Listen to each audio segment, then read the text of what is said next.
GMNA uses artificial intelligence for generated speech, visuals, and production. AI-generated content may contain errors.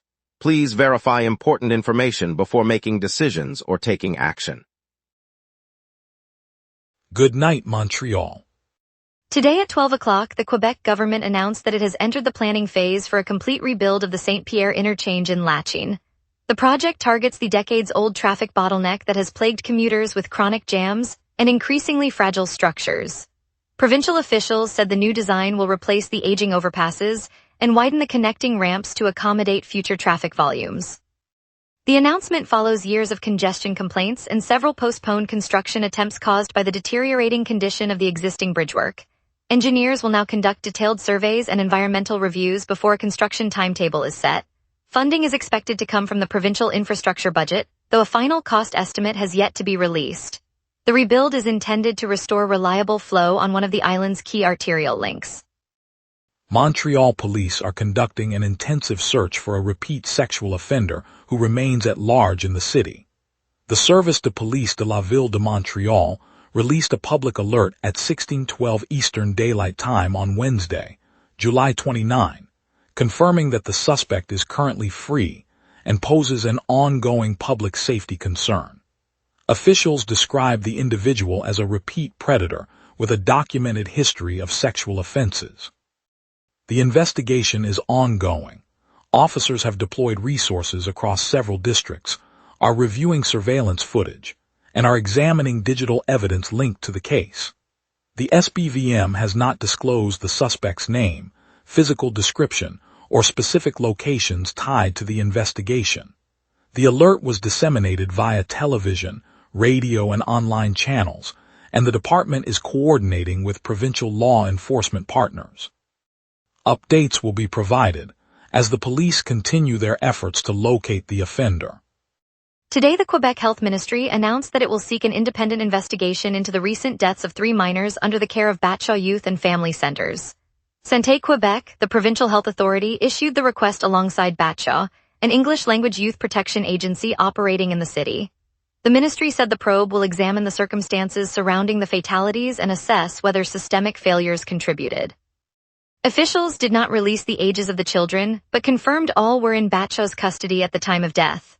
The call for an external review follows public concern over youth services safety and comes as the health department prepares to allocate resources for the inquiry. No further details have been provided about the timeline or the investigative body that will be engaged. An investigation is underway after a computer breach crippled the Anjou borough's operations. Officials said the intrusion was first detected last Thursday, when system alerts flagged unauthorized access.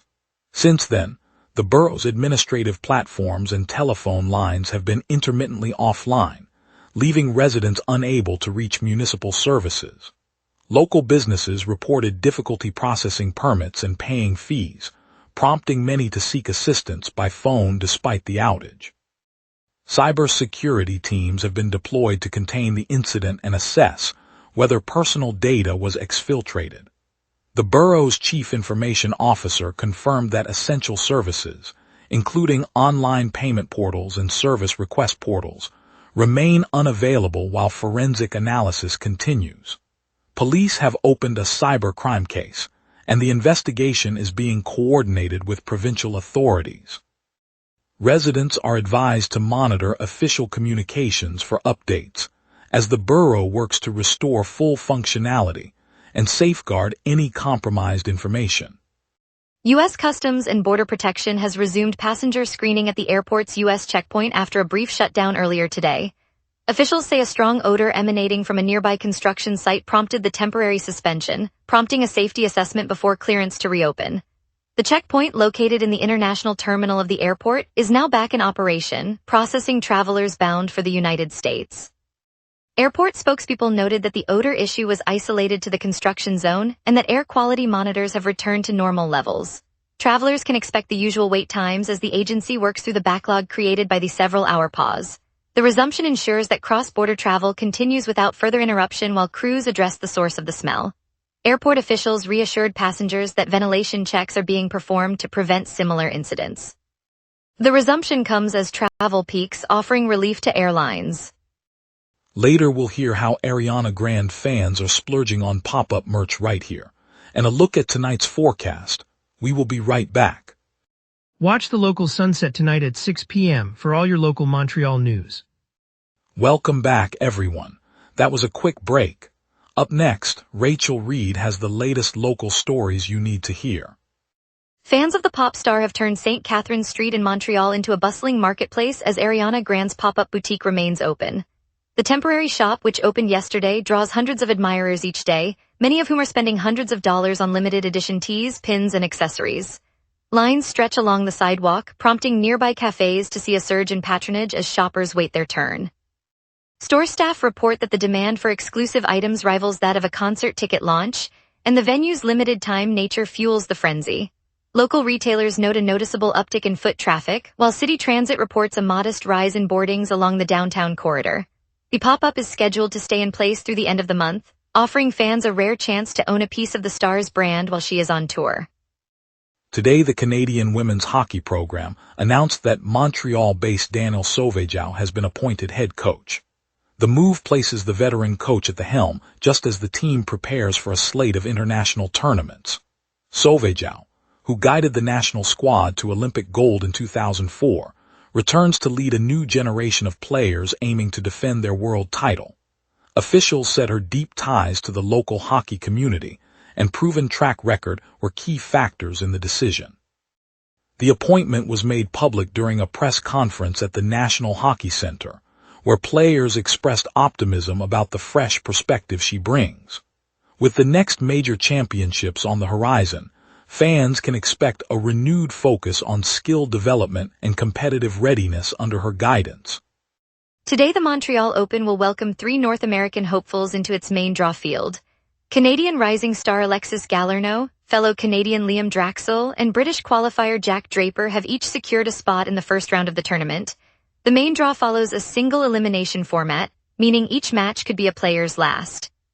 For Galarneau, the entry marks a chance to build on recent strong showings on the challenger circuit, while Draxl hopes to translate his solid baseline game onto a larger stage. Draper, who has been hovering near the top of the ATP rankings, will aim to test his skills against seasoned pros in front of a home crowd. Local fans can expect the opening day to feature fast-paced rallies and the potential for a breakthrough performance from any of the 3. Today, the federal government unveiled a nearly $2 billion investment to build new locomotives right here in Montreal. The Carney administration says the money will fund assembly lines at local factories, creating dozens of skilled jobs and keeping more of the rail supply chain within the province. For commuters and freight shippers, the new engines promise cleaner, more reliable service as older fleets are phased out. The project also means more work for Quebec engineers and welders, and a boost to suppliers ranging from steel mills to component makers. Officials highlighted that the funding will flow over the next several years, reinforcing Montreal's role as a hub for rail manufacturing. Residents can expect the buzz of construction sites and the steady hum of new trains rolling out of the city's yards in the months ahead. Today, a tent encampment has been erected in the Cartierville neighborhood, turning a quiet residential street into a makeshift shelter for people experiencing homelessness. The cluster of canvas structures appeared early this morning and remains in place, prompting concern among nearby families who now share sidewalks and driveways with the temporary dwellings. City officials have noted that homelessness is spreading beyond traditional downtown zones, with new camps emerging in established neighborhoods like Cartierville. Residents report increased foot traffic and difficulty accessing private parking spaces, while municipal services assess the situation and consider possible responses. The encampment underscores a shift in the pattern of shelter need, bringing the issue directly onto the front lawns and alleyways of everyday households. Parents note altered morning routines as children walk past the tents. Nearby shops report reduced foot traffic. Authorities have not set a removal timeline. Now let's turn to the forecast and see what tonight's skies have in store. A surging ridge and quiet jet stream are locking in a warm, stable night across Montreal. On this date, Montreal once baked to a record high of 31.7 degrees in 2015, a day that sat squarely in a multi-week heat wave that pushed the province into its warmest June-July stretch on record. The opposite extreme arrived in 2017, when a sudden Arctic blast drove temperatures down to a record low of 11.4 degrees, a rare cold snap that followed an unusually warm September. By contrast, today's climate normals sit around 27 degrees for the high and 18 for the low, keeping this night comfortably moderate. The live radar sits completely quiet over the island, with no echo from the south or the St. Lawrence corridor. That emptiness reflects a ridge of high pressure drifting east, capping ascent and sealing in dry air. With the jet stream moving just 22 kilometers per hour from the east, there is no upper level forcing to spark showers. Tonight will stay dry, and we now turn to today's outlook. At 11 p.m. Montreal sits under partly cloudy skies, temperature 22 degrees, humidity 73%, and a gentle southeast breeze at 10 kilometers per hour, with gusts reaching 23. Pressure is near average but nudging upward, sealing in the drier air that has been drifting in from the east. That subtle rise, combined with a weak jet stream only 22 kilometers per hour, keeps the atmosphere stable through the night. By sunrise, the high will climb to 26 degrees, then dip to a low of 19 after sunset. The ridge will maintain light winds, so wind stays below 25 kilometers per hour all day. UV index is 2. No weather alerts are in effect. With the dry ridge holding firm, tomorrow's weather will follow a similar pattern, and we now look ahead to the 5-day outlook. Thursday opens clear with a high of 25 and low 17 as the ridge persists. Friday stays sunny, cloudier in the afternoon, reaching 26 and dropping to 17 at night as a weak front nudges the jet eastward. Saturday brings the first moisture. The ridge weakens and a slow-moving low draws in clouds, delivering a high of 27, low of 20, and about 65% rain in the evening. Sunday follows with a deeper trough, pushing rain back. High 22, low 17, rain chance 70%. Monday clears, returning to a high of 25 and low 17 under renewed high pressure. The week swings from dry stability to a brief mid-week rain dip before settling back into sunshine. And that's your weather. Remember, the wrap is also available as a podcast. Listen anytime on Apple Podcasts or wherever you get your podcasts. Coming up, traffic updates for the downtown core, a look at tonight's concert lineup, and the Canadians' latest trade talk. We will be right back. Watch the local sunset tonight at 6 p.m. for all your local Montreal news. And now here's Jason with sports. Montreal hockey is busy, 2 teams, 3 moves, all worth watching. The Canadians have reshaped a corner of their forward depth, sending Sean Farrell to Anaheim and bringing back 23-year-old Sasha Pastujov. Both players were restricted free agents, so this is a bet on upside. Montreal is rolling the dice that Pastujov, a former third-round pick, has more runway than Farrell did in this organization. The question dominating the Canadiens' front office right now is Columbus winger Kirill Marchenko, and whether the asking price is simply too high. Meanwhile, Sportsnet ranks Montreal's under-25 core first in the entire NHL. That ranking is exactly why Kent Hughes has leverage, and exactly why he cannot afford to gut the prospect pool chasing one player. The Montreal Victoire keep building on the ice. 36-year-old Michel Carvinen is signing on for 1 year, adding a forward who was a first-round pick for Vancouver.